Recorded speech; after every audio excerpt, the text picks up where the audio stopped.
Hello everyone, welcome to Naira study. आप सब कैसे हैं? आई होप कि आप सभी अच्छे होंगे और अपनी स्टडी को कंटिन्यू कर रहे होंगे।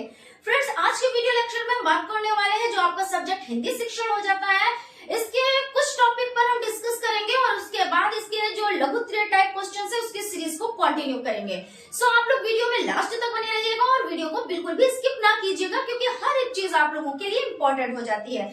तो सबसे पहले हम लोगों ने देखिए पिछले वीडियो में भी डिस्कस किया और उन वीडियोस को आपको पाने के लिए देखिए प्लेलिस्ट में जाना रहेगा। प्लेलिस्ट बन चुकी है, तो आप लोग क्या कीजिएगा, सीरियल वाइज चीजों को देखिएगा, क्योंकि क्या होता है जब आप सीरियल वाइज चीजों को देखते हैं तो कुछ भी मिस नहीं होता, कुछ भी छूटता नहीं है। और जब कोई भी चीज छूटती नहीं है तो क्या होता है, चीजें हमें बहुत अच्छे से पता हो जाती है और हमें कोई भी कंफ्यूजन और कोई भी डाउट नहीं रह जाता है। तो फ्रेंड्स, आप लोग प्लेलिस्ट जरूर देखिएगा। तो सबसे पहले हम लोगों ने किस पर बात की थी कि स्वर कितने होते हैं। तो स्वर आपको पता है कि हिंदी वर्णमाला में स्वर हो जाते हैं 11। कितने हो जाते हैं? तो 11 हो जाते हैं टोटल। और उसके बाद अगर हम व्यंजनों की बात करें, व्यंजनों की बात करें तो कितने हो जाते हैं? 33। व्यंजन कितने हो जाते हैं? तो 33 हो जाते हैं, यानी कि 33 हो जाते हैं। अगर हम बात करें कि ऊष्म व्यंजन कितने होते हैं, तो ऊष्म व्यंजन हो जाते हैं 4 हो जाते हैं। कितने हो जाते हैं? 4 हो जाते हैं। सॉरी, यहाँ पे हमने 44 लिख दिया, 4 हो जाते हैं। ये हम रिपीट कर रहे हैं। क्यों हम रिपीट कर रहे हैं? क्योंकि जो इम्पोर्टेंट है तो हम कई बार आपको बताते हुए चलेंगे, जिससे आपके माइंड में ये छप जाए और रिवीजन बहुत ही जरूरी हो जाता है। ठीक है, तो ऊष्म व्यंजन कितने हो जाते हैं? तो 4 हो जाते हैं। अगर बात करें कौन कौन से हो जाते हैं, तो आपका शरीफे वाला शाह हो जाता है, पिछली शाह हो जाता है, सा हो जाता है और हा हो जाता है। ये क्या है? ये ऊष्म है। जब इनको बोलेंगे तो मुख से क्या होगा? सीटी निकलेगी, सीटी टाइप की निकलती है। और जब आप बोलते हैं शाह तो गर्म वायु के साथ निकलती है। उसके बाद आप पिछली शाह बोले तब भी ऐसे होता है, सा बोले तब भी ऐसे होता है, और हा बोले, हा देखिए हा बोल रहे हैं तो हा गर्म वायु निकल रही है ना, तो ये हो जाते हैं। ये क्या हो जाते हैं? ये ऊष्मी व्यंजन हो जाते हैं। उसके बाद हम बात कर लेते हैं अंतस्थ की। तो अंतस्थ वेरी इंपॉर्टेंट, वेरी इंपॉर्टेंट। हम जितना कहें उतना ही इंपॉर्टेंट है, उतने ही ज्यादा। अंतस्थ होता है, यहाँ पे लिख देते हैं अंतस्थ, अंतस्थ व्यंजन। ठीक है, और ये कितने होते हैं? ये भी 4 होते हैं। कौन कौन से होते हैं? या होता है, रा होता है, ला होता है और वह होता है। उसके बाद में देखिए, अगर हम बात करें कि संयुक्त व्यंजनों की संख्या कितनी होती है, तो संयुक्त व्यंजनों की संख्या भी 4 हो जाती है। कितनी हो जाती है? संयुक्त व्यंजनों की संख्या 4 हो जाती है। कौन कौन सी? तो 4 देखिए यहाँ पे बात कर लेते हैं क्षत्रिय वाला छा, और आपका हो जाता है त्रा, और हो जाता है ज्ञा से ज्ञानी, है ना, और श्रा, ये सब हो जाते हैं। तो संयुक्त व्यंजनों में आते हैं। तो ये आप लोगों के लिए बहुत ज्यादा इंपॉर्टेंट हो जाता है, क्योंकि इसमें पूछ लिया जाता है क्वेश्चन कि क्षत्रिय वाला छा किन 2 शब्दों से मिलकर बना है, या त्रा किन शब्दों से मिलकर बना है, या ज्ञा किन शब्दों से मिलकर बना है, या श्रा किन शब्दों से मिलकर बना है। तो आपको बताना रहेगा। ऑब्जेक्टिव टाइप में अगर आ जाता है तो ऑब्जेक्टिव टाइप में 4 ऑप्शन दिए होते हैं, 1 सही होता है, 3 गलत होते हैं, उस पर टिक करना होता है। या कभी कभी क्या होता है, 3 सही होते हैं, 1 गलत करना होता है, और आपको बताना होता है इसमें से गलत कौन है। तो आपको गलत को चूज करना होगा। जब आपसे नेगेटिव पूछेंगे तो आप नेगेटिव को राइट मानेंगे, जब आपसे पॉजिटिव पूछा जाए तब आप पॉजिटिव पे टिक करेंगे। तो इस तरह से आपको हो जाता है। तो यहाँ तक आपका क्लियर हो गया। ये तो था आपका रिवीजन। अब बात कर लेते हैं कि सुलेख। सुलेख मतलब क्या होता है? सुंदर लेख। सुलेख क्या होता है? तो सुलेख, तो लिख कर ही पता चल रहा है कि सुलेख यानी सु प्लस लेख, यानी सुंदर लेख। क्या है? तो सुंदर लेख हो जाता है। और इसका मतलब देखिए क्या होता है, ये किस तरह से किया जाता है कि जैसे हमने बोर्ड पे लिख दिया और आपने इसको नोट डाउन किया, तो आपको क्या होता है, ये आपको सुलेख हो जाता है। और इसका कभी कभी ये भी पूछ लेते हैं इसका क्या है, तो सुलेख हो जाता है। इसका मतलब क्या हो जाता है? तो सुंदर लेख हो जाता है। और ये कैसे क्या होता है, जैसे आपसे क्वेश्चन में पूछ लिया जाता है, तो जो नकल करना, अनुकरण करना, है ना, यानी ज्यों का त्यों उतार देना, वही सुलेख है। और लेख को सुधारने के लिए, राइटिंग को सुधारने के लिए बच्चों को दिया जाता है कि आप रोज एक सुलेख करो तो इससे लेख अच्छा हो जाता है। यह तो हो गया। उसके बाद आ जाते हैं श्रुत लेख पर, इसको इरेज करते हैं, उसके बाद श्रुत लेख पर चलते हैं। तो यहाँ पे आपका हो जाता है श्रुत लेख। तो श्रुत लेख क्या होता है?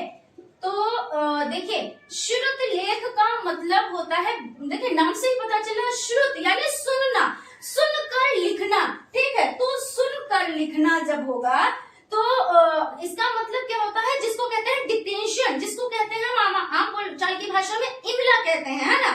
डिक्टेशन तो इंग्लिश का वर्ड हो गया, इमला तो श्रुत लेख यानी हम बोल रहे हैं, आप लिख रहे हो, या आप शिक्षक को आप बोल रहे हो और बच्चे उसको सुनकर लिख रहे हैं, तो ये हो जाता है आपका श्रुत लेख, यानी जिसको हम यहाँ पे लिख देते हैं इमला, जिसको कहते हैं डिक्टेशन, जिसको कहते हैं, ठीक है। यहाँ तक कंप्लीट हो गया।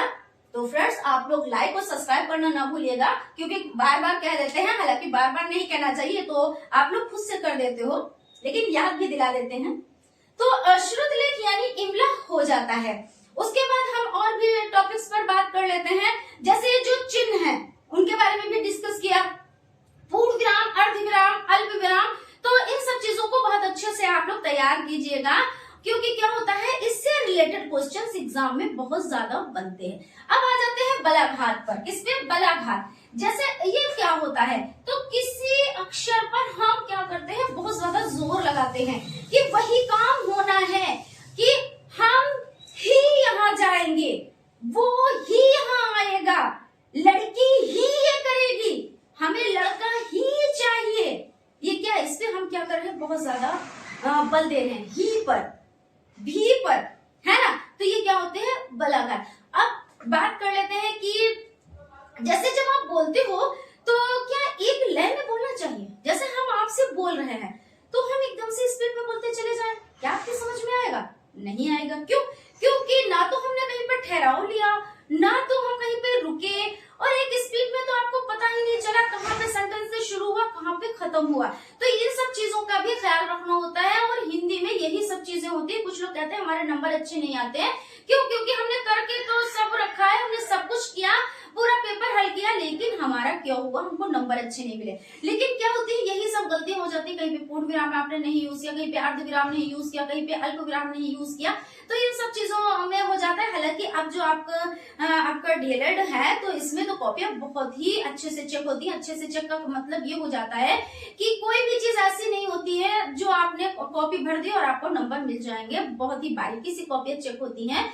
तो आप लोगों से उम्मीद करती हूँ कि आप लोग अच्छे से पढ़ाई करेंगे, जो चीज बताई जाती है उस पर ध्यान देंगे, और कहीं पे भी कोई डाउट कंफ्यूजन है, कुछ भी आप क्लियर करना चाहते हैं, तो आप लोग कमेंट जरूर कीजिए, क्योंकि हम अपनी बात को क्या करते हैं, आपको क्लास के माध्यम से आप तक पहुंचा देते हैं, लेकिन आप लोग अपनी बात को नहीं पहुंचा पाते हैं। तो आप लोग भी अपनी बात को जरूर पहुंचाया कीजिए। क्यों? क्योंकि क्या होता है कि एक की बात सुनना और अपनी बात को ना करना, ये भी गलत होता है। आप भी बात कीजिए, हमारा और आपका यही एक ये होता है कि बात करने का एक जरिया है। तो इस जरिया को आप लोग कायम रखिए, और जब आप सब्सक्राइब करेंगे तो अपनी फैमिली भी बढ़ेगी, और जितनी फैमिली बढ़ेगी उतना हम मजबूत होते चले जाएंगे। तो फ्रेंड्स, हम आज की सीरीज को कंटिन्यू करते हैं, तो आप लोग वीडियो को स्किप ना कीजिएगा और वीडियो को लास्ट तक जरूर देखिए। चलिए फ्रेंड्स, क्वेश्चंस को स्टार्ट करते हैं। फर्स्ट नंबर का क्वेश्चन हो जाता है आज की सीरीज का, कोष्टक को उदाहरण सहित समझाएं। तो कोष्टक का प्रयोग निम्नलिखित स्थितियों में किया जा सकता है। क्रम सूचक अंकों या अक्षरों के साथ दिशाएं 4 होती है। फर्स्ट जैसे पूर्व, सेकंड पश्चिम, थर्ड उत्तर, फोर्थ दक्षिण।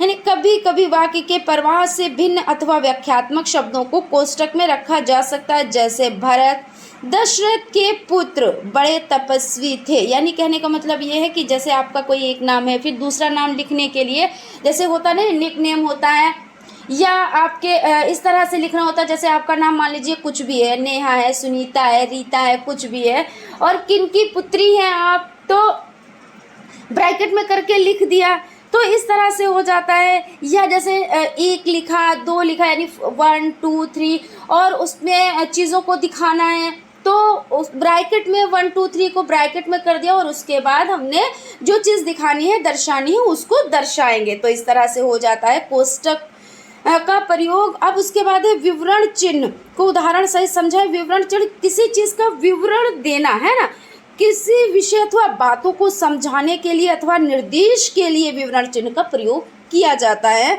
जैसे संज्ञा के 3 प्रमुख भेद हैं, व्यक्तिवाचक, जातिवाचक, भाववाचक। इसकी जगह पर्याय डैश से काम चला लिया जाता है। हंस पद को उदाहरण सहित समझाएं। तो इसका मतलब हमने आपको एक ट्रिक बताई थी कि कोई काम अगर जब बिगड़ रहा होता है तो रोना आता है, लेकिन जब वो हमारा काम बन जाता है तो हमें हंसी आती है, हम हंसते हैं। तो यानी आप ट्रिक से इस तरह से याद रख सकते हैं कि सबसे पहले तो ये समझते हैं इस चिन्ह का यूज़ कैसे करते हैं, फिर ट्रिक लगाते हैं। तो जब हम कोई चीज़ लिख रहे होते हैं और बीच में कोई शब्द हमसे छूट जाता है गलती से, भाई जब छूटेगा तो वहाँ पे जगह भी नहीं रह जाएगी, और जब जगह भी नहीं रह जाएगी तब क्या करेंगे, तो थोड़ी सी तो जगह बचती है। तो हमने क्या किया, इस चिन्ह का यूज़ कर लिया। जैसे यहाँ पे देखिए, श्याम बहुत ही अच्छा लड़का है लिखना था, लेकिन श्याम अच्छा लड़का है लिखा, लेकिन बहुत ही गए भूल। अब क्या किया, इस चिन्ह का यूज़ किया। जब चिन्ह का यूज़ किया तो हमने पूरा सेंटेंस कंप्लीट कर लिया। अब देखिए ट्रिक कैसे है कि भाई हमने चीज़ों को हम भूल गए, तो यानी हमको गुस्सा भी आता है, रोना भी आता है, लेकिन जब चीज़ें बन जाती हैं तब हम क्या करते हैं, हंसते हैं। हंसते हैं तो हंस पद का यूज़ करते हैं, और जब हंस पद का यूज़ कर लेते हैं तब क्या होता है, हमारी बिगड़ी चीज़ बन जाती है और हम हंसने लगते हैं। ठीक है।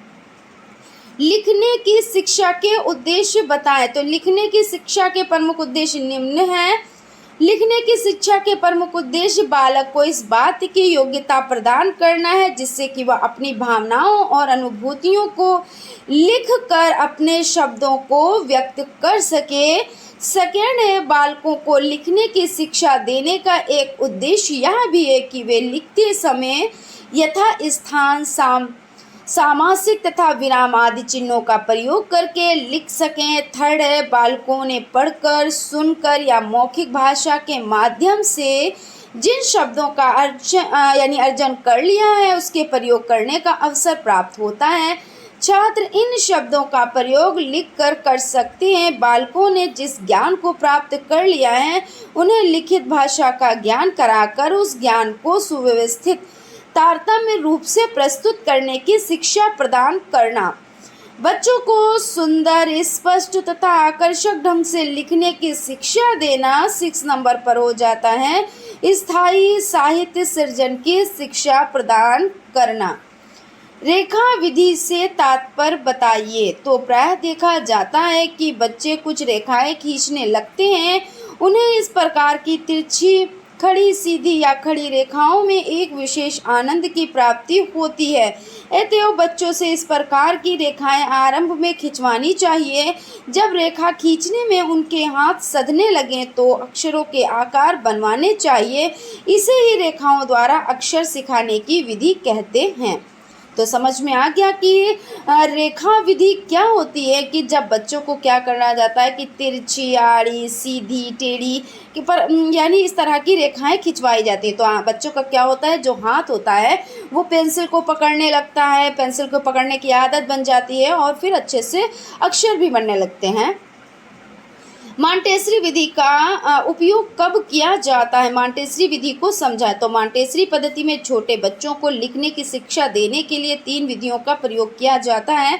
सबसे पहले बच्चों को लेखनी पकड़वाने का अभ्यास कराया जाता है। यह अभ्यास कार्य कागज अथवा पट्टी पर रेखा गणित की विभिन्न आकृतियाँ खींचकर उनमें लेखनी के द्वारा स्याही भरवा कर ही किया जाता है। बालकों को अक्षरों का स्वरूप बतलाने के लिए रेगमाल कागज का प्रयोग किया जाता है। रेगमाल पर अक्षरों का स्वरूप बना रहता है। बच्चे अक्षरों के बने हुए आकार पर उंगली फेरते हैं। धीरे धीरे उक्त रेगमाल कागज पर उंगली फेरते फेरते बालक उसकी ध्वनि का भी उच्चारण करने लगते हैं। इस क्रिया के द्वारा वे अक्षरों की ध्वनि तथा साम्य में आपसी संबंध स्थापित करते हैं और तब वे स्वतः लिखना आरंभ करते हैं। उसके बाद क्वेश्चन हो जाता है, पैथोलॉजी की रचनात्मक विधि का परिचय दीजिए। तो इस विधि में बालक को सरल से जटिल की ओर ले जाया जाता है उनको सबसे पहले अक्षरों का ही ज्ञान कराया जाता है। अक्षरों की आकृतियाँ विभिन्न टुकड़ों में विभाजित कर ली जाती हैं। इसके बाद टुकड़ों को यानी टुकड़ों के योग से पूरे अक्षर की रचना कराई जाती है। उनको पहले ही वे वर्ण सिखाए जाते हैं जो कि अधिक सरल होते हैं। तत्पश्चात कठिन वर्णों की शिक्षा दी जाती है। मनोवैज्ञानिक विधि क्या है? तो मनोवैज्ञानिक विधि में बच्चों को पहले यानी पूर्ण ज्ञान कराया जाता है। इसके बाद अंश का ज्ञान कराते हैं, अर्थात उन्हें सर्वप्रथम पूरे वाक्य की शिक्षा दी जाती है। इसके बाद शब्द और अंत में अक्षरों की शिक्षा दी जाती है। एक विद्वान ने इस संबंध में लिखा है कि बालक जब पाठशाला में भर्ती होने आता है तो वह छोटे छोटे वाक्यों में बोलना जानता है। वर्णमाला के विभिन्न अक्षर उसके ज्ञान के लिए निरर्थक तथा सारहीन होते हैं। उनका अपने में कोई अर्थ नहीं होता है। आपस में मिलकर जब वे शब्दों अथवा वाक्यों के रूप में आते हैं तभी वे सार्थक बनते हैं, अर्थात उनका अर्थ होता है। अतएव शिक्षा शास्त्रियों ने इस विषय में जो प्रयोग किए हैं उनके आधार पर बालकों को पहले सार्थक शब्द अथवा वाक्य ही सिखाए जाते हैं। उसके बाद क्वेश्चन देख लेते हैं। क्वेश्चन है, लिखने में बैठने का ढंग तथा कागज से दूरी क्या होनी चाहिए? तो ऐसा नहीं है कि आप लिखने के लिए किसी भी डायरेक्शन में बैठ जाएं, कोई भी ढंग अपना ले, तो इससे क्या होता है, लेख भी खराब होता है और आप थक भी जल्दी जाते हैं। तो इसमें क्या होता है, बैठने का ढंग क्या होता है और कागज से दूरी कितनी होती है, इन सभी चीज़ों पर हम लोग डिस्कस कर लेते हैं। अच्छे आसन यानी अच्छे आसन यहाँ पे है। अच्छे आसन का लिखावट पर बड़ा प्रभाव पड़ता है, यानी जब आप कायदे से बैठेंगे, अच्छे ढंग से बैठेंगे तो लिखने पर इसका बहुत बड़ा प्रभाव पड़ता है। तो कुछ भी लिखवाना आरंभ कराने के पहले अध्यापक को बच्चों के आसन पर ध्यान देना चाहिए। लिखने के लिए डेस्क का प्रयोग किया जाना चाहिए। शरीर जहाँ तक हो सके संतुलित रखा जाए। जांघें कुर्सी पर सीधी रखनी चाहिए। निचला भाग पैर का लंब रूप में रहे। पैर का तलवा फर्श पर टिका हुआ हो। दाएं हाथ से लिखा जाए और बाएं हाथ से क्या हो, यहाँ पे देख लेते हैं, कागज संभाला जाए।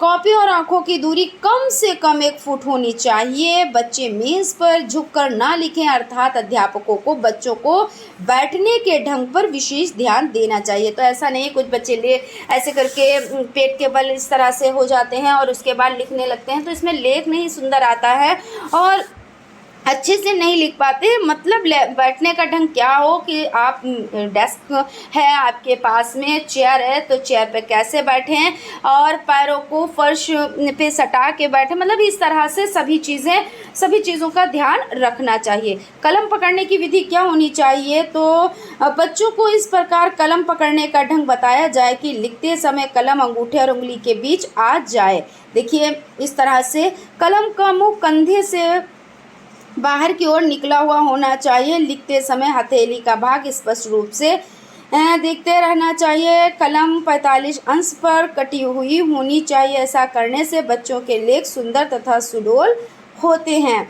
लेखन सामग्री का महत्व बताइए। तो स्पष्ट, साफ और सुंदर लिखने के लिए लेखन सामग्री का होना भी परम आवश्यक होता है। रॉयबर्न महोदय का यह कहना है कि प्राथमिक स्तर पर स्लेट और बत्ती का उपयोग किया जाए तो अच्छा है, क्योंकि इस स्तर पर स्याही का उपयोग करना ठीक नहीं होता। अधिकांश विद्वानों का सदा से ही मत रहा है कि आरंभ में देवनागरी लिपि का शुभारंभ तख्ती पर किया जाना चाहिए। तख्ती पर्याप्त चौरस और ऐसी होनी चाहिए कि उस पर छात्र ठीक प्रकार से लिख सकें। अक्षरों को स्पष्ट, चमकीला और उभरा हुआ होना चाहिए। चमकदार, तेज खरिया भी होनी चाहिए, तभी अक्षरों में चमक आती है। ऊंची कक्षाओं में निब अथवा होल्डरों का प्रयोग किया जाना चाहिए। जहां तक हो सके अध्यापकों को चाहिए कि वे बच्चों को फाउंटेन पेन के प्रयोग से बचने का आदेश दें। वर्तनी की अशुद्धियाँ करने के एक कारण बताएं। तो छात्र वर्तनी संबंधी जो अशुद्धियाँ करते हैं उनके अनेक कारण निम्नांकित हैं।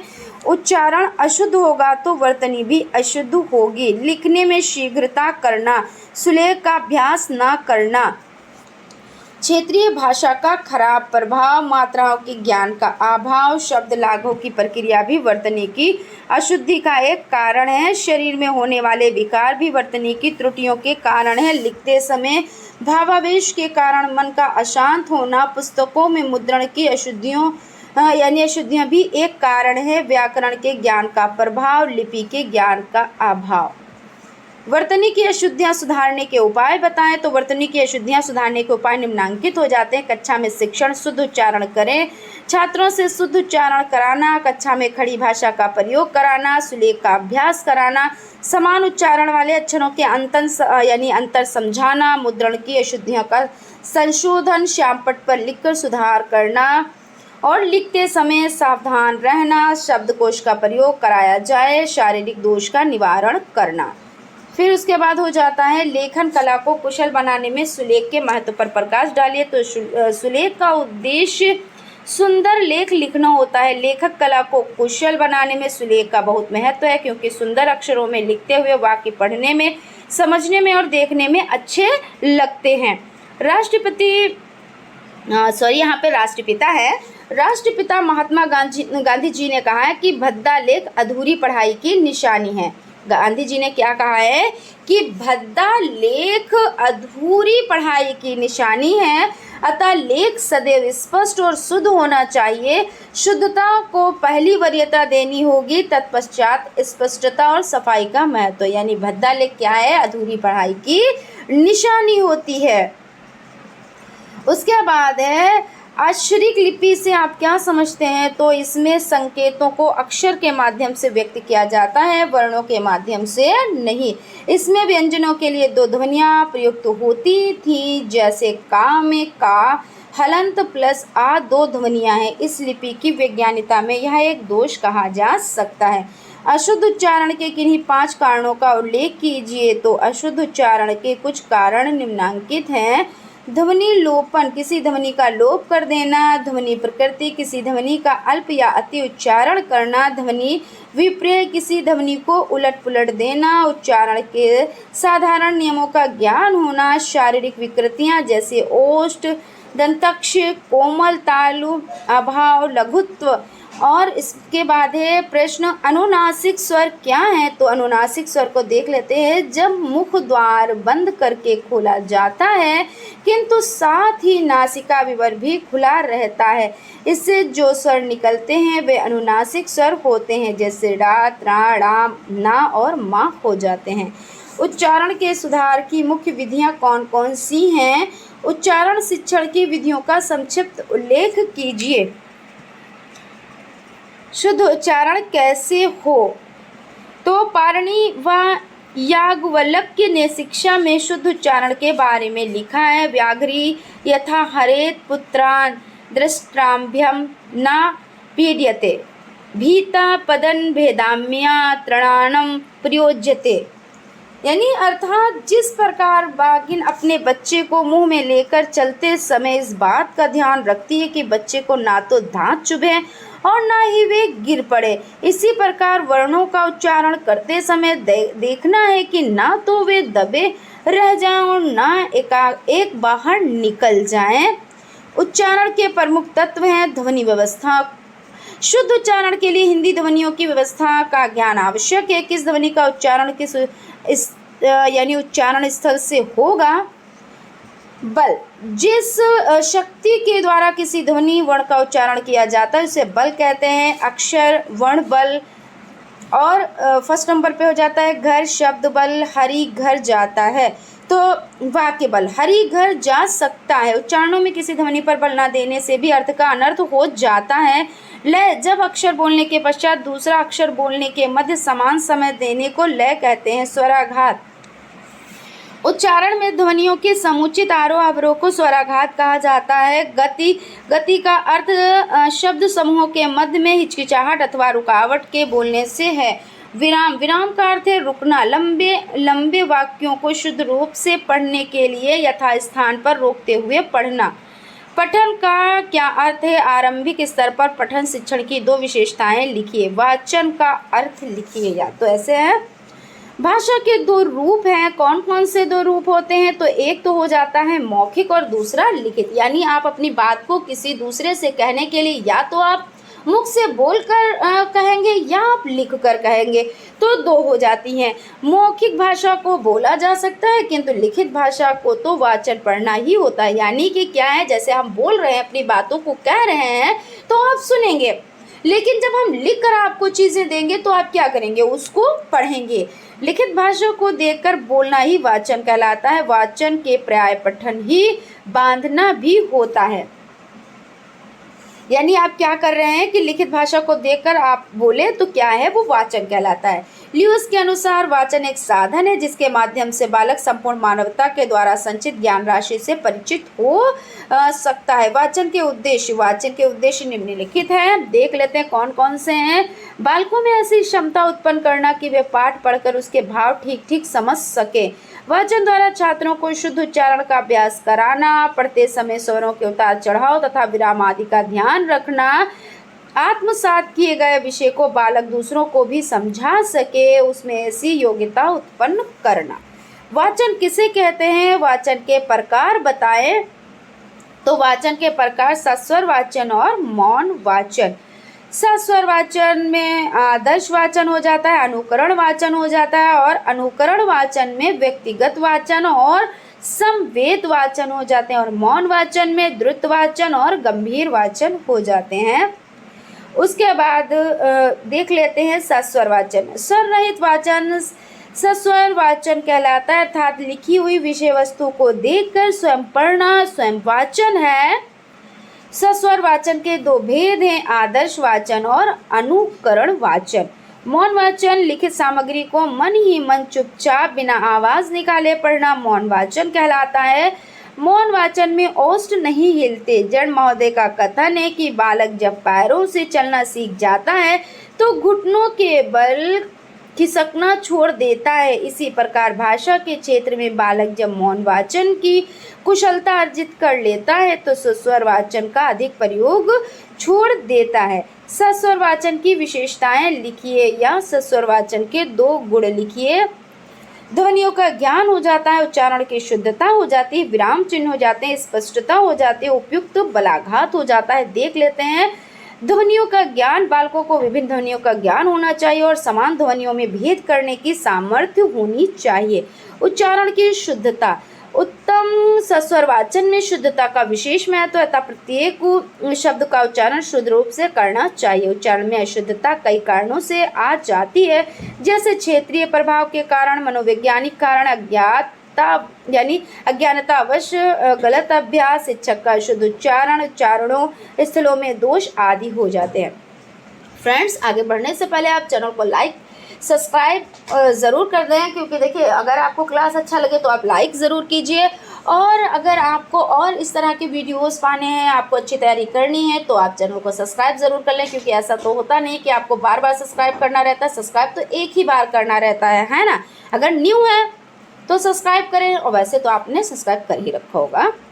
विराम चिन्ह, अन विराम, अर्ध विराम एवं यानी यहाँ पे अल्प विराम, अर्ध विराम एवं पूर्ण विराम का ध्यान रखकर पढ़ना चाहिए। जैसे कहते नहीं है कि हर एक चीज़ का ध्यान बहुत ख़ास तरीके से रखना चाहिए, कहाँ पे हमें ठहरना है, कहाँ पे कम ठहरना है, कहाँ पे ज़्यादा ठहरना है, तो इन सब चीज़ों का ख्याल रखना चाहिए। और उसी तरह से आप लिख रहे हो तब भी आपको ध्यान रखना चाहिए, बोल रहे हो तब भी आपको ध्यान रखना चाहिए।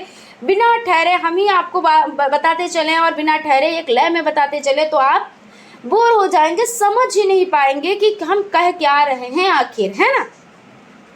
तो इस तरह से हो जाता है। और अगर आप विराम चिन्हों का प्रयोग नहीं कर पाएंगे कायदे से तो क्या होता है, अर्थ का अनर्थ भी हो जाता है। अब यहाँ पे देख लेते हैं स्पष्टता। स्पष्टता तो नाम से ही पता चल रहा है, वाचन स्पष्ट होना चाहिए, इसके लिए स्वर पर नियंत्रण आवश्यक है। इतनी जोर से पढ़ना चाहिए कि सभी श्रोता सुन ले, प्रत्येक वर्ड का उच्चारण पृथक रूप से ही किया जाए। उपयुक्त बलाघात, बल शक्ति की वह मात्रा जिसके द्वारा कोई वर्ण या शब्द उच्चारित किया जाता है। वाचन में इस बात का ध्यान रखना चाहिए कि किस शब्द पर कितना बल देना है, क्योंकि बल की मात्रा के अनुसार शब्द में अर्थ में परिवर्तन आ जाता है। जैसे है, प्रभु मुझे एक शीलवान पुत्र दीजिए। इस वाक्य में यदि पुत्र पर जोर देते हैं तो इसका अर्थ होगा पुत्र ही चाहिए, पुत्री नहीं, और शायद सभी को पुत्र ही चाहिए होता है। पुत्री के आने पर तो लोग शोक सभा का आयोजन कर लेते हैं। कितनी भी मन से कहें, अगर कहा जाता है नहीं, कुछ लोग आसपास में ऐसे होते हैं जो पुत्री आई है, ठीक है, अफसोस हुआ नहीं तो अफसोस की क्या बात है, लेकिन अगर अफसोस नहीं है तो आप इतनी चुपचाप तरीके से क्यों कह रहे हैं? जैसे पुत्र आता है हर्ष उल्लास के साथ मनाया जाता है, वैसे तो कहते नहीं बदला कुछ भी नहीं है, समाज वही का वही है। कहते नहीं कि बहुत चीज़ों में बदलाव हुआ है, बहुत चीज़ों पे आंदोलन किए गए हैं कि स्त्रियों के साथ गलत ना हो, लेकिन आज भी कहीं ना कहीं पे गलत हो रहा है।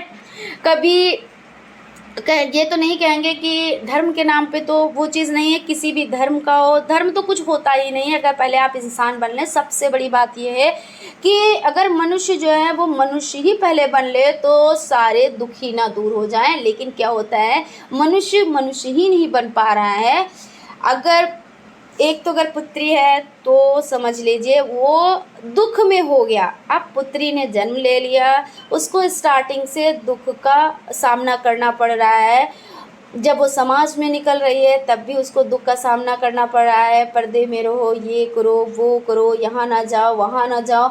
अगर किसी के घर में छूट भी है कि लड़की को कहते हैं कि भाई समान माना जा रहा है, मान लीजिए सपोज देन, हालांकि ऐसा होता नहीं है, अगर है भी, चलिए कोई बात नहीं, हमने मान लिया थोड़ी देर के लिए, अगर है भी तब भी क्या होता है, अगर वो बाहर निकली तो उसके साथ बाहर वाले गलत कर देते हैं, और जब बाहर वाले गलत कर देते हैं तो और भी उस पर मतलब यही चीज़ है, फिर ना तो वो किसी को बता सकती है, ना अपने घर में बता सकती है, ना बाहर किसी को बता सकती है।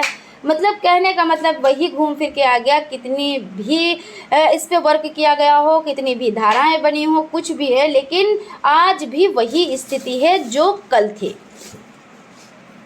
उसके बाद यहाँ पे खैर ये चीज़ तो खैर नहीं थी, उपयुक्त बलाघात की बात हो रही थी, लेकिन बात आई तो हमने बताया आपको परवाह वाचन में परवाह का ध्यान रखा जाए, गति पर नियंत्रण आवश्यक है, ना तो बहुत द्रुत गति से पढ़ना चाहिए, ना रुक रुक कर धीरे धीरे पढ़ना चाहिए। यानी क्या है कि या तो मतलब एक ये होता है कि बलाघात, जैसे हमने किसी चीज़ पे हमें ऐसी चीज़ ही चाहिए भी, इस तरह से क्या होता है एक चीज़ पे हमने बलाघात दिया, और अगर बलाघात के हिसाब से ही हमें पढ़ना चाहिए। और ये भी नहीं है कि बहुत ज़्यादा हम ठहर गए, आपने समझा मैडम ने क्लास कंप्लीट कर दिया या क्वेश्चन कंप्लीट कर दिया, लेकिन अभी रह गया है, हम तो ठहर ठहर के बताते हैं ना आपको, जैसे एक बात बता रहे हैं, तो ये भी नहीं होना चाहिए ना बहुत स्पीड में कि मैडम क्या बोल के चली गई, हम तो जान ही नहीं पाए, मैडम ने खुद ही पढ़ा और मैडम खुद ही सुनकर चली गई, है ना, ऐसा भी नहीं होना चाहिए। यानी कि क्या होना चाहिए कि एक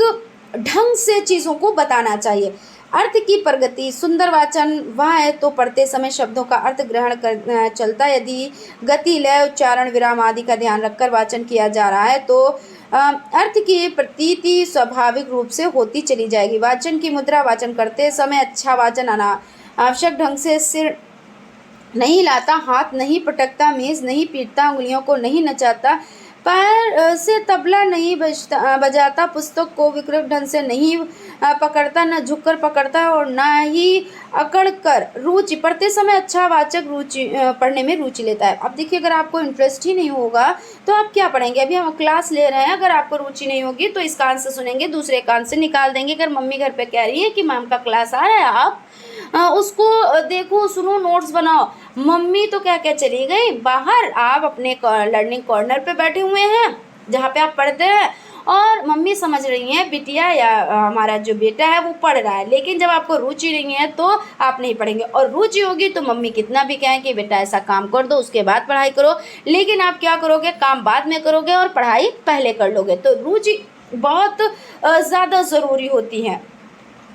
अब यहाँ पे देख लेते हैं कि मौन वाचन का अर्थ तथा प्रकार लिखिए। मौन वाचन क्या होता है कि जो हम धीरे धीरे मन ही मन में पढ़ते हैं। मन ही मन में कब हम पढ़ पाते हैं, जब हम एक चीज़ में बिल्कुल परफेक्ट होते हैं। जैसे हम जो भी भाषा पढ़ रहे हैं उस भाषा में बहुत ज़्यादा हमको महारत हासिल है और हम में कोई त्रुटियां नहीं है, कोई गलती नहीं है, फिर हम क्या करते हैं, मौन वाचन से पढ़ते हैं, क्योंकि जब ज़ोरों ज़ोरों से पढ़ते हैं तो हम थोड़ा थक भी जाते हैं, है ना। लेकिन जब हम मौन वाचन से पढ़ते हैं तो हम क्या करते हैं, ज़्यादा टाइम तक पढ़ सकते हैं। शब्द अगर हम तेज़ पढ़ रहे हैं तो हम कम शब्दों का यानी कम चीज़ों को पढ़ पाएंगे, वैसे हम ज़्यादा चीज़ों को पढ़ लेंगे।